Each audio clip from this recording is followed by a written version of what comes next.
Voy a contarles algo que he pensado mucho tiempo.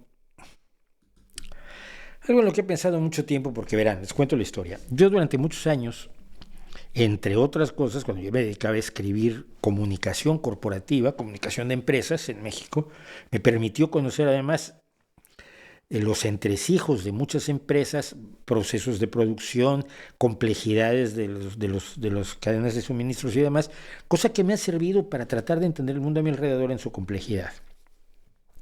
Y una de las empresas con las que más trabajé fue la que en México fue durante muchos años Seguros Monterrey, creo que fue Seguros Monterrey a Etnia, y que no sé si existe actualmente, pues hace veintitantos años que no estoy por allá. Pero yo hice muchos trabajos para ellos, lanzábamos productos y era cosa de explicarles los nuevos productos, los nuevos seguros a los vendedores de seguros, decirles a qué mercado iban dirigidos, cómo podían colocarlos, etcétera, etcétera, y por supuesto qué premios iban a tener los que vendieran más seguros, porque así funciona.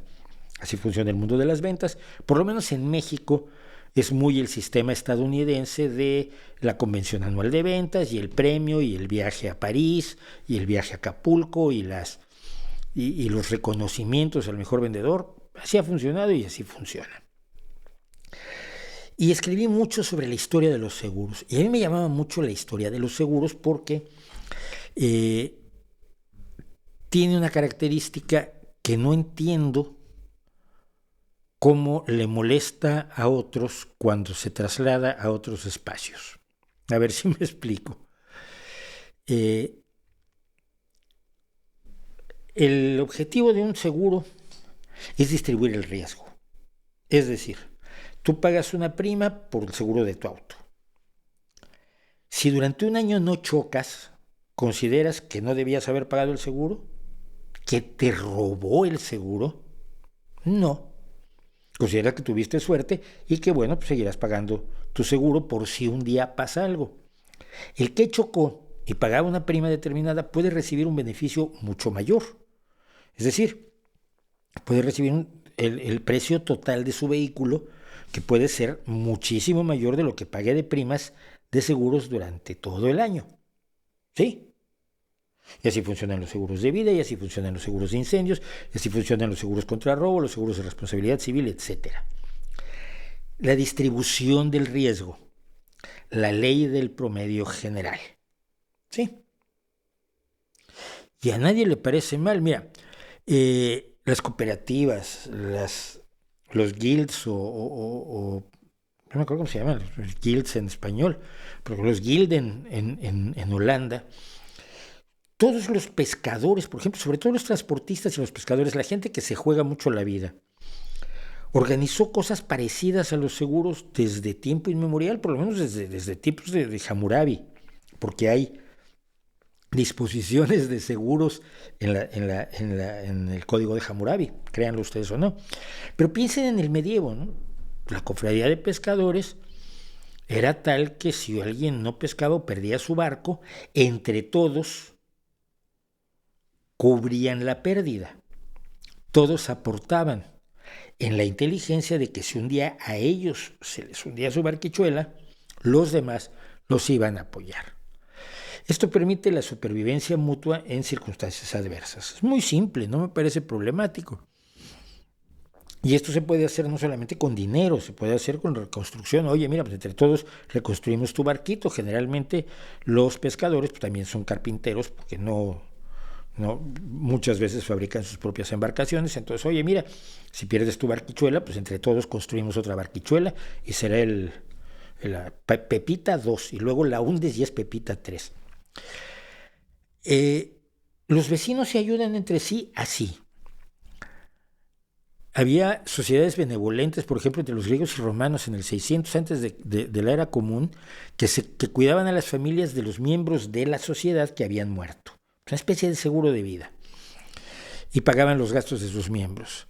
Son las prácticas que tenían las cofradías en toda la Edad Media y en el Renacimiento. Bueno, esto evoluciona hasta los seguros. Los seguros utilizan tablas matemáticas actuariales mucho más serias para saber cuántos automóviles chocan al año y por cuánto debes vender las primas para ganar dinero y al mismo tiempo tener dinero para pagar los siniestros cuando la gente, de los que sí chocan, o el seguro, el seguro de vida de los que sí se mueren. Porque como decía alguien lo decía, en un seguro de vida lo que haces esto es una apuesta con la compañía de seguros. La compañía de seguros, basada en sus tablas actuariales, apuesta que tú no te mueres y tú apuestas a que sí te mueres. Generalmente gana la compañía de seguros, por eso es un buen negocio. ¿Se entiende todo esto? Bueno, pues los impuestos son iguales, pero no sé por qué no les gustan a los mismos a los que se aseguran contra todo. Es el bien general, es el promedio general, es la distribución del riesgo. Yo pago mi sanidad pública, pero igual un año no la uso. Y otros van a recibir un trasplante de corazón, 2 rodillas nuevas, 2 caderas, un riñón, un tratamiento contra el cáncer más caro que un hijo tonto en Oxford. Y entonces les parece muy mal. ¿Por qué yo voy a pagar con mis impuestos que le pongan un corazón a otro? Por lo mismo, por lo que te aseguras, papá.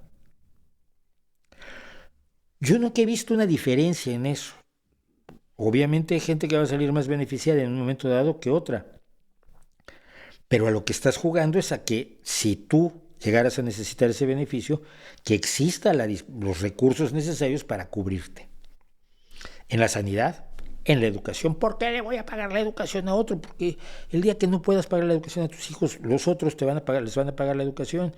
Y mientras mejor educación pública tengamos, mejor educación podrán tener tus hijos o tus nietos si un día fracasa tu maravillosa empresa, porque tú cuando dices eso, seguro eres rico. La mayoría de los que lo dicen, además, ni siquiera son ricos.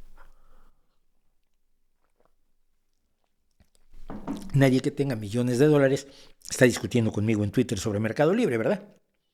Los que vienen a dar lata son pobres diablos como yo.